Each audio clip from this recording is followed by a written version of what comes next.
Oy, oldin dasturxon solib, usta bodom qo'yib o'zi yemaganini. Qizini maqtab o'tirardi bechoralar. Qizim ostona xatlab ko'chaga chiqmagan. 10 ta gapirsiz, bitta gapirib turjayib turadi. Instagram, Telegramga kirmaydi. Ostona xatlab ko'chaga chiqmaydi-ya. Endi shart emas. Onajonlar, mana qizim. Ko'chadan kirmaydi. Qo'lidan telefon tushmaydi.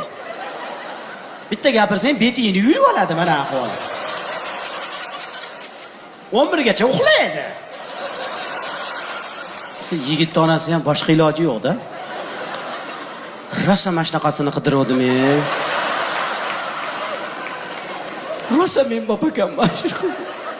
Menga bering shuni, o'g'lim ham aytdi-da, shunaqasidan topib keling dedi. Meni o'g'limchi rosa pazanda. Mana erkak kishining ishi, mana ayol kishining ishi deb o'tirmaydi. Voy chokarasa tekis.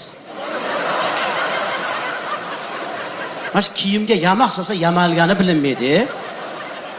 Ha meni ham qizim kir yuvsa yuvilgani bilinmaydi. Rosa men bopakanda bering menga shuni. Meni o'g'lim esli, xushli, odobli. O'g'lingiz shunchalik bo'lsa, biznikiga olib kelib qo'ying.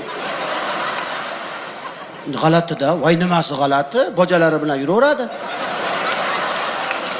Bojalari bilan inoq bo'lsa, uy-joy talashmasa, ro'zg'orimni alohida qilaman desa, yuraveradi, peshonusda.